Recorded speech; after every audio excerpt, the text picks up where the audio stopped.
Supreme court पूरा मामला समझ चुका है कि ये जो एक्ट है ये कुछ चीज़ों को वायलेट कर रहा है, जो कॉन्स्टिट्यूशनल राइट्स हैं माइनॉरिटीज़ के उनको वायलेट कर रहा है, और कुछ बेसिक प्रिंसिपल्स हैं कॉन्स्टिट्यूशन के उनको वायलेट कर रहा है। और दूसरी चीज़ सुप्रीम कोर्ट ये भी समझ चुका है कि जो कानून बनाया गया है ये कहीं ना कहीं से सप्रेस भी ऑप्रेस भी कर रहा है मुसलमानों को, क्योंकि वो कोर्ट ने ये बात कही कि जब आप हिंदू माइनॉरिटीज़ की बात करते हैं, उनके रिलीजियस एंडोमेंट्स एक्ट्स हैं स्टेट्स के, तमिलनाडु के हैं और कर्नाटका के हैं और स्टेट्स के डिफरेंट स्टेट्स के, वहाँ तो आपके जो मेंबर हैं वो सिर्फ हिंदू ही होने चाहिए और सिखों में सिर्फ जो है सिख होने चाहिए। तो यहाँ पे आप जो है नॉन मुस्लिम क्यों डाल रहे हैं? क्या आप उसमें मुस्लिम डालेंगे? ये कोर्ट ने सवाल किया था तुषार मेहता से, तो तुषार मेहता के पास का जवाब नहीं था क्योंकि ऑब्वियसली नहीं होगा।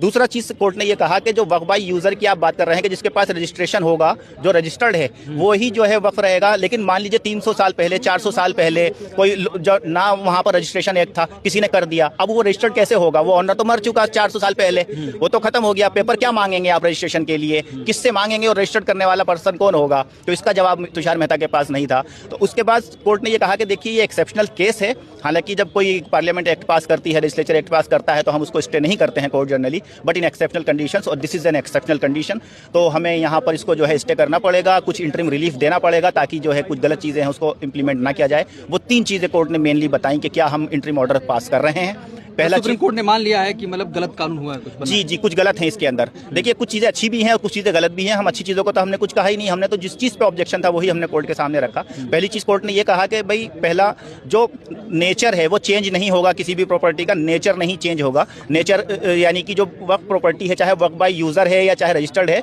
वो डी नोटिफाई सरकार नहीं करेगी, it will be treated as waqf, वो वक्फ ही मानी जाएगी।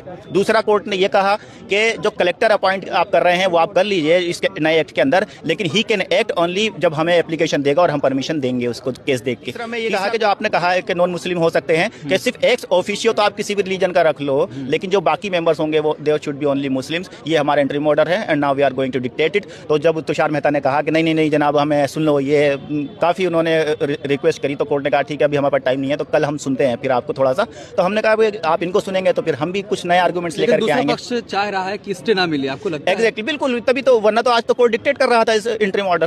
तो वो चाहता है, खींचना चाह रही है, लंबा करना चाह रही है। नहीं लंबा नहीं, सरकार चाह रही है कि भाई कोर्ट उनकी बात समझ जाए, उनके हिसाब से ऑर्डर करे, लेकिन कोर्ट तो कॉन्स्टिट्यूशन के हिसाब से चलेगा ना। तो आर्गुमेंट्स के हिसाब से क्या लगता है कल कोर्ट ऑर्डर पास कर देगा? हाँ बिल्कुल, इंशाल्लाह लिस्ट मिलने की उम्मीद है। बिल्कुल, हमें पता चल गया कोर्ट क्या करने जा रहा है। ये तो सिर्फ एक एक्सेप्शनल टाइम मांगा है तुषार मेहता ने कि भाई मुझे कुछ और रखने दो कोर्ट को, हो सकता है कोर्ट हमारी बात न समझ पाया हो तो कुछ नए तरीके से रखने दो ताकि कल कोर्ट समझ जाए। But as on today court has understood what he has to do. मतलब जिस उम्मीद से आप गए थे वो कोर्ट से हो गया, पूरा हो गया, जस्टिस जो है वो मिलेगा, पूरा मिलेगा।